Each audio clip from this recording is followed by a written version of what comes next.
Hey there, what's up? A couple of days ago, something happened.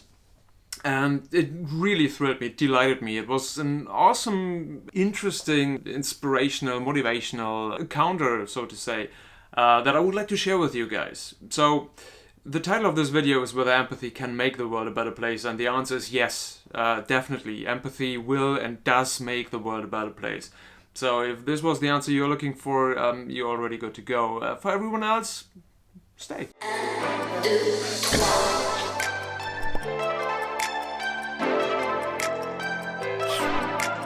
A couple of days ago, a friend of mine approached me and asked me whether I could help a friend of hers. She got approached by someone, an agile coach of a corporation, a bigger one, with a request whether she has some slides or inputs or pointers regarding agile leadership and how this can be displayed, basically. She doesn't have any time right now, so she approached me whether I could actually chip in, and I'm happy to do so, of course. So she introduced us to one another via email. And that person, that agile coach, he wrote me something that basically the situation is his senior executive approached him and asked him to provide some slides or insights into agile leadership because he was asked by a board member of that corporation to provide exactly such a slide deck. And he's familiar with agile, but a little bit more input couldn't harm. That was kind of the gist in the beginning.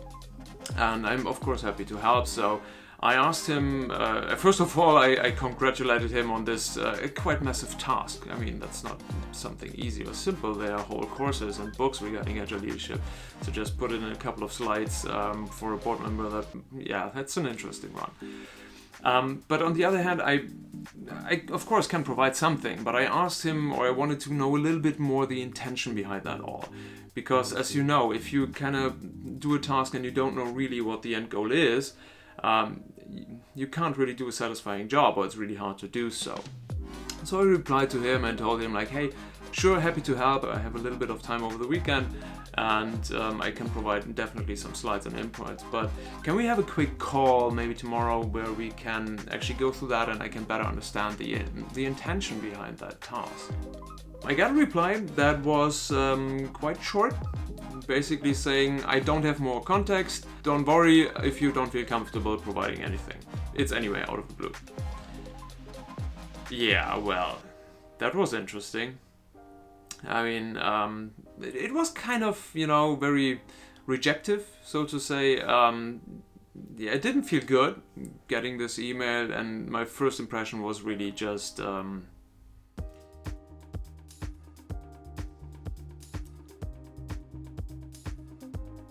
What the heck? Are you serious now? Why exactly should I put some effort into that? But then, wait, just wait, Daniel, wait a sec. What just happened? I mean, he reached out. He kind of admitted that he's not perfect in something, and that takes something, right? He wants help, so why would he shut it down so quickly?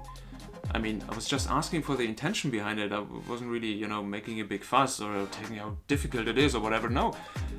So, okay. I leaned back and I basically started to analyze the situation. What exactly just happened? And I started to emphasize with that person what exactly happened to him, why he reacted that way to me. And basically there is a board member.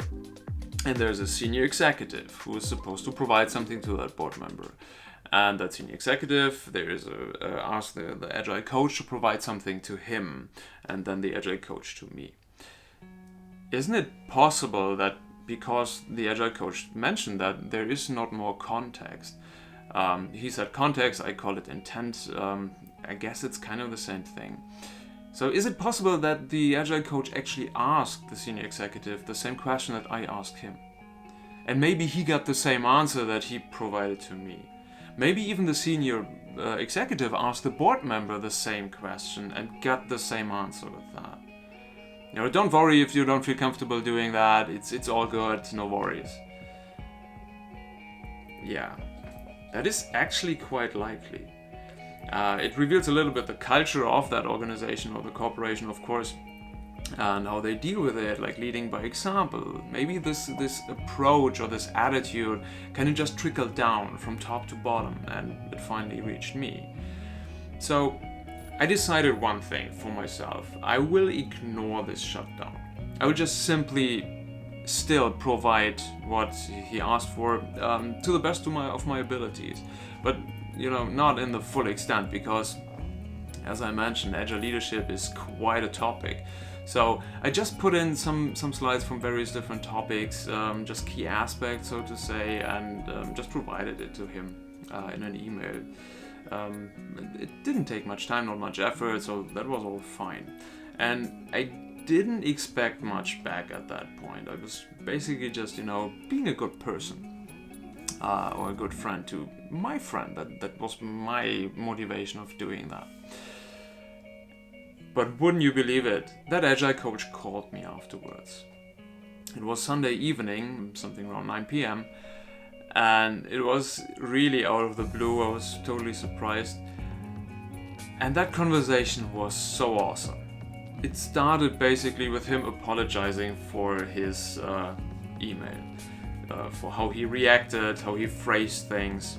Yeah, we had a really pleasant conversation. He was basically at a conference at that time, so he was really short on time the days before and couldn't really have a call.